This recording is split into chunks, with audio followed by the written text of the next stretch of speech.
We're here at PIERER Mobility's North American headquarters. We're actually in the Motorsports HQ room. We're here with the man that would know everything about motorsports, the amateur team manager himself, Daniel Blair. What's up, ML? Yeah, Dan, so this is your first time getting to see this building as well, correct? Yesterday was. Yesterday was. Yeah. I mean, again, what we said, it's kind of crazy. There's an HQ building over there. This entire complex here is just for racing, just Pure for professional racing, amateur, flat track, everything else. What stood out to you when you wandered around it? For me, when I got here, the first thing I noticed is how efficient the layout of the building is and how it's designed to work a certain way. Obviously, if you're going to start from scratch, you're going to design it exactly the way you want for efficiency. So I like the fact that the manager's offices are all in the front together. I mean, even on this side, this is the moto side, but... Do you have an office? Yeah, it's in South Carolina. No, I would share with Nate Ramsey. So Roger and Ian have their office. Yep. The Husqvarna team, Nate has his, the Gas team. So the cool part for me is they're all independent teams. We know that in the sport, right? But they do all work together, and the communication, I think, is improved because they put the building in such a unique, just a unique layout. So I love that the off-road side has their own side. They all work together a lot more often. The middle of the building is the factory services engine department, WP, the parts department. Obviously in the middle is the best, so both can pull from the center. And then on this side with the race shops and the amateur race team too. So for me, it was just the layout. I mean, whoever the architect was just nailed it. Like Daniel said, the whole building is basically laid out. Think of it as two long hallways with all the race teams based on each side. There's basically a machine shop and engine room at the end, but in the middle is like WP, all the parts departments. So everybody kind of has this big coercive feel here. Like everybody's able to pull and work together. So looking down the long hallway here, every one of these doors off to our left here is all race team shop. So we're going to start with probably what most people consider the biggest one, but again, they're all evenly built, is the Red Bull KTM shop. So each team, the bays are identically built. Each race shop area has 6 bays. So here with Red Bull KTM, they currently have 5 of the bays occupied. They have the riders' names above them. Everybody has identical work areas, and we're gonna try to grab Ian here so we can kind of go over that and figure out how they laid these things out. So like I said, we're here in the Red Bull KTM factory racing bays. You have 6 of them here, Ian. Can you tell us a little bit about the layout? How'd you guys come up with this? I'm sure there's a lot of planning in here with efficiency and trying to get these guys the best working area possible. Yeah, we spent a lot of time talking to the mechanics about what they thought would work best. So we actually designed the bay wide enough to fit 2 bikes in that you can get around, and not having the bike sticking out too far and not getting it stuck on the toolbox. And then we wanted the airlines sunk back so you're not tripping over the airline. We wanted a trash can that you could get to without opening the door when you got grease on your hands or paper. You're or not trying to fiddle with stuff. And then we had one higher cabinet built up so that they can work on, when they're doing graphics or something, it's a little bit, or if they're going to work on their computer or something like that. We had this cabinet also to put in bigger items, like if they take a bike apart, to put in a subframe or a frame, it fits in there, so we can keep it kind of clean and nice looking. It just feels good when you come to a place that's clean and organized. You feel good to start working there. And then generally, we basically put 6 bays in, thinking that we'd roughly have 3 450 guys, potentially 3 250 guys. It might not come to that, and then we can use a bay for testing or whatever. And then in the back, we actually have a big storage room where we have all the tires, and we have the general parts for the bikes, like plastic and graphics and all those other little things that take up a lot of room that we didn't want out stuck in the middle of the shop. Oh, wow. So here we go.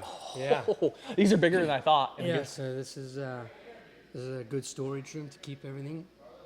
Like I said, tires, filters, team clothing, all that kind of stuff. So we're lucky enough to grab the man himself, Ryan Dungy, somebody that helped really elevate this brand. And I was thinking about this the other day. So like when you originally came to KTM, I know a lot of people saw the risk, but if you really, it's easy to look back on now and see the success and go, oh, well, they got there. At the time you came here, they were rebuilding in the US. They talked about the bike, of course, they basically built for you. Now look what it's come to. It's really impressive to see now their commitment to it, but I'm guessing back when you joined, you had to have seen that commitment that they were willing to make long term. Oh, the commitment for sure. My mind wasn't so much on the facility or what this is today. We were more just focused on how we're going to build a good bike, a winning bike, and get the results. But it was pretty cool just where we started. And I remember walking into the race shop and what that looked like then and real small area, just kind of done up, and then what it's grown to today. I mean, I don't know, it's more than I could have ever imagined, and of course, the commitment from KTM right away. We went to the factory earlier on before signing, and then just having that commitment, the program that they have. They hired the right people. I mean, back when we were at, they took Roger from me on the team that I was at, and so they did it right. And so a lot of people that making this happen. Yeah. So we're gonna bypass Rockstar Husky for a minute because there is a lot of people in there having a great time. But one I'd love to talk to is the TLD Factory Gas Group, because again, talking about the even shop space, they were kind of in a smaller area the last couple years, and now they've got a big upgrade. So we're gonna come in and check in with those guys. We're here with Holly Stone, who is the crew chief for the Red Bull TLD Factory Gas Racing effort. I was just thinking of everybody who's talking about the kind of even workspaces they built out here. You guys got a nice little upgrade out of that, because you guys were kind of in a weird old media space in KTM. So do you like the new digs? It's not too bad. I mean, I've been in worse places as a mechanic, so this is kind of a nice upgrade. Spoiled, actually. So going back to where we were, I wasn't on the team when they moved to the KTM headquarters, but we joke that we are the red-headed stepchild. I mean, we're red, and we got put there as a team until this place was built, and now we're pretty much full-fledged a part of the family, if that makes sense. And we're not stepbrothers anymore, we're the brothers. So it's kind of nice. We feel one with the family. So far, you guys just literally have moved into this area in the last week or two. What do you prefer about it? What's impressive to you? My step count is up.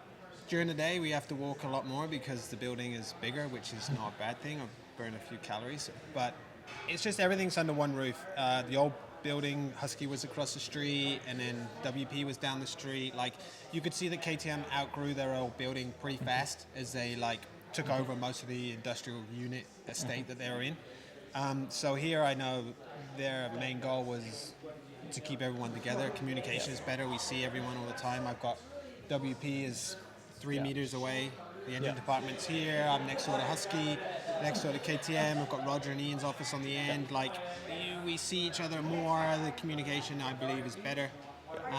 It just makes it one big team, and they're quite big on that. Just because we race different brands, we're all racing for the same goal. We're all racing with each other as well as against each other.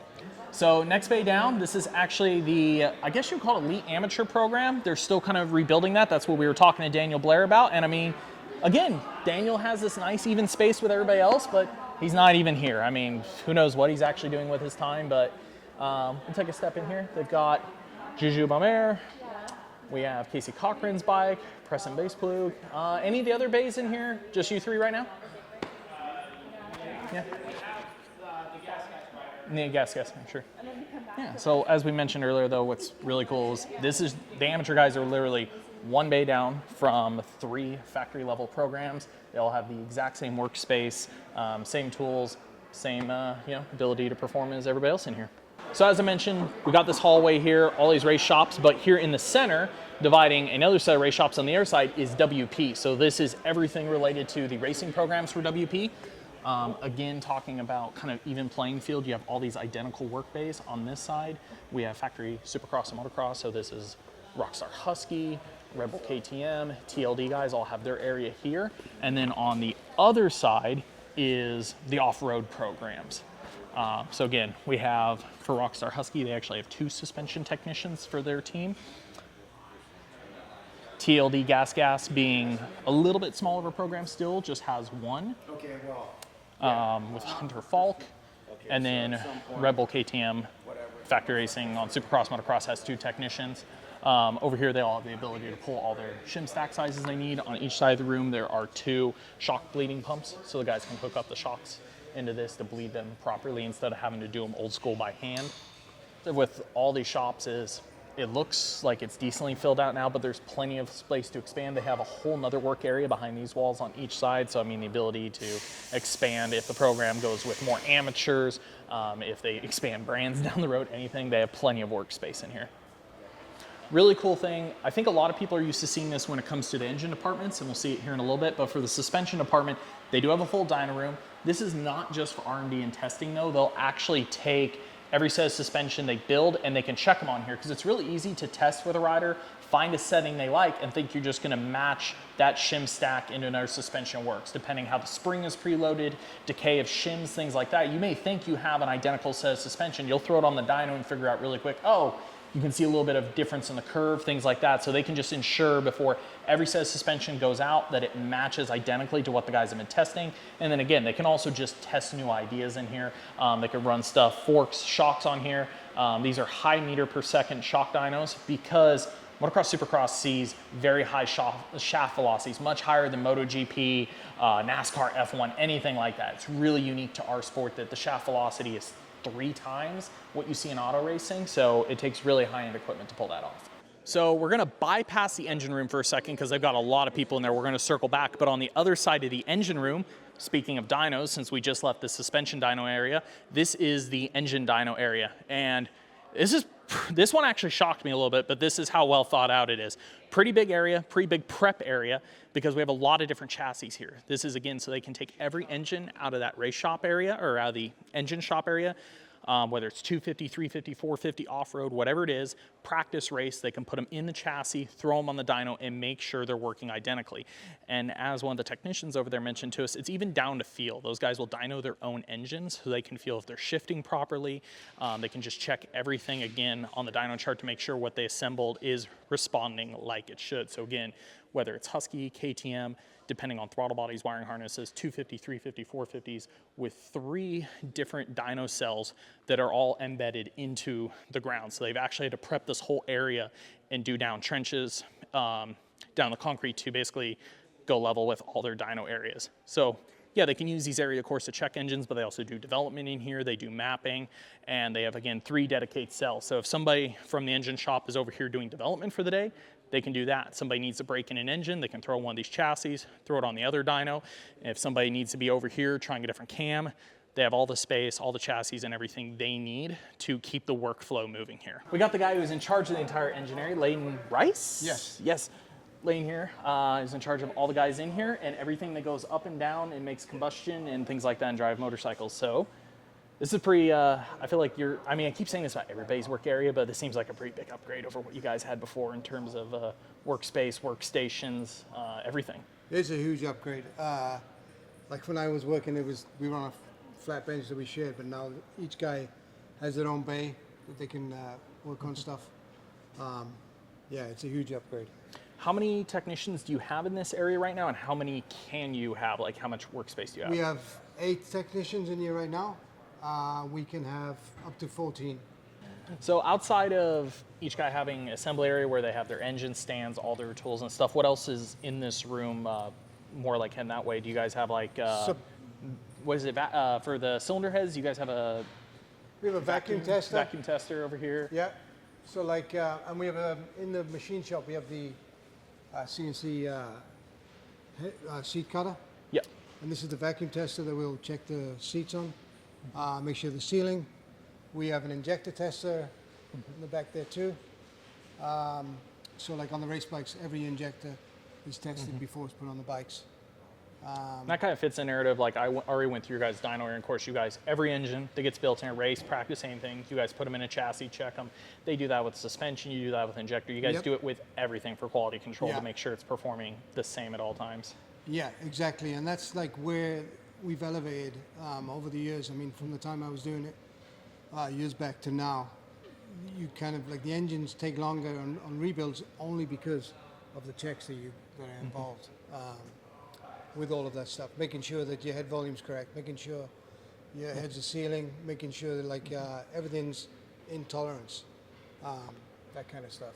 And then the other thing I think is really impressive. I mean, it just gives a scope of the engines, but your guys' area, how you maintain or keep these is pretty impressive. They're just on a very simple shelf system, but it works the best because, keeping engines in a cabinet's a mess.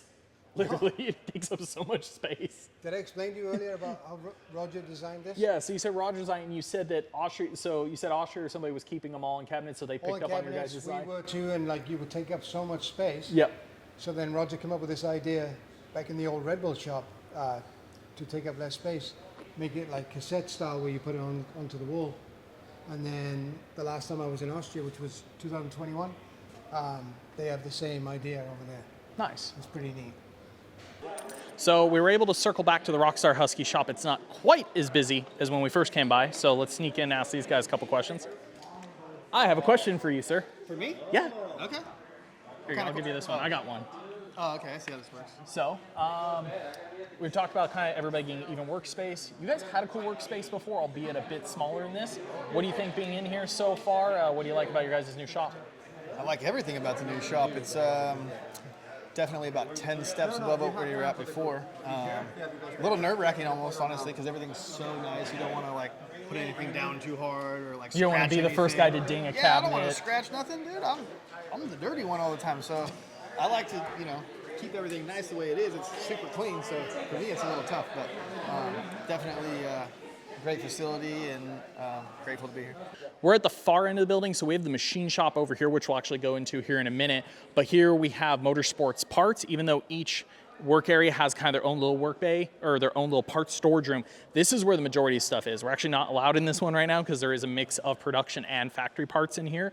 But we have a group of people here that all take the orders from each individual work area. And like I said, they have production stuff, they have work stuff, they have everything shelved, organized, barcode, the whole 9 yards here. So again, everybody can come over with their ticket order of what they need, whether that's the engine department come over to get engine supplies, whether it's an individual team shop looking for chassis components, whether it's the suspension guys needing some stuff that's not in their work area, they can come all over here and get it from this big storage area. Cool.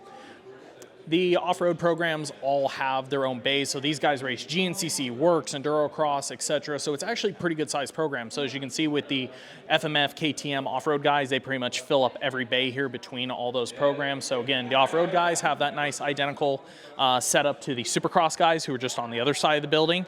And that continues on with each one of their brands. So Rockstar Energy Husqvarna, for the off-road side is the exact same thing. They've got 1 or 2 riders in Endurocross. They've got guys in GNCC, National Enduro, Works, all that. So Walton, Shirley, Haker, all those guys in here, exact same thing. Like I said, it's actually really impressive on the off-road side is they almost fill up the bay areas more than the motocross, supercross teams do, again, because of all the disciplines and the amount of riders that they hire to do that. And that even continues on to the Gas off-road program. Similar to how TLD is, the Gas off-road program is actually privately owned. So TLD, of course, is Troy Lee's own team. And then the Gas program, you have the coastal Gas guys in here that do like GNCC, National Enduro, that kind of stuff.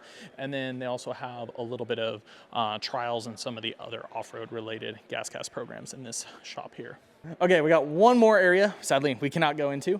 Research and development. I mean, it's the only one that we can't see through the windows. So yes, they have all the North American R&D in here. So there's probably a bike that's coming out like 3 years from now, stashed in here somewhere. But yeah, they have all the development in here for motocross, some pre-sample stuff they'll use on the Supercross track up here. All that's kept in here. It's close to motorsports. I mean, they can share some information, but I think there's a lot of people, even in the racing departments, that probably don't have access to this room. So last stop on the tour, most certainly not least, we thought the man to bring in here would be the most befitting because everybody always jokes that the machine shop is actually your office, Roger. And you got a little bit bigger one than before. Do you really spend as much time in here as we hear? It is my favorite place to spend time. You know, I usually try to do my emails and answer my phone messages and all that the first thing in the morning.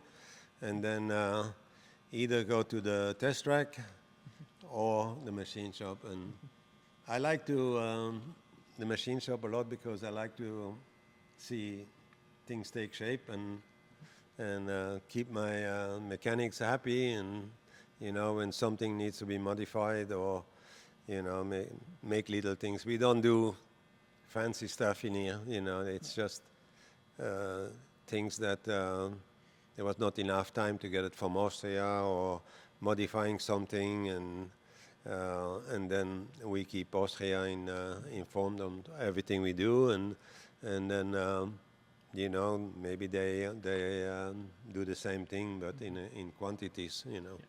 I'm guessing it's as simple as there's RD field right here. The mechanics come back in the shop, they look at you and go, man, I need a part to hold this piece of wiring here, I need to brace this piece, I need to offset this a little bit, and you can just jump in here and throw something away. We can, you know, we have the lathe, we have the surface grinder, we have the welders, we have benders, we have saws and machine to do the valve seats.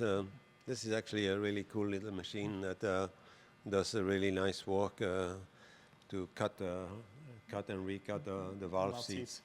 And it gives you the option to do any kind of shape that you want on the seat.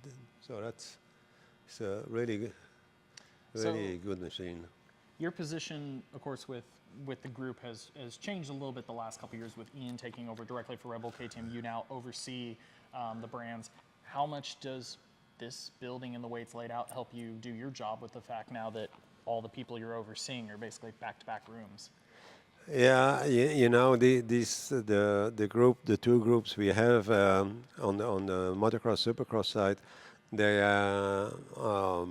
know their job, and you know they're mostly self-sufficient, and you know, we do little things here and there for them when they need something, but each team is pretty self-sufficient, and then Antti, of course, he runs the off-road, the whole off-road program on the other side of the building, and yeah, they have their own staff of suspension people, engine people, and you know, I'm sure you saw the engine room. There's like hundreds of engines in rotation to rebuild, and so we actually on the KTM side, we on the lean side, but with Ian is technical director for the whole group.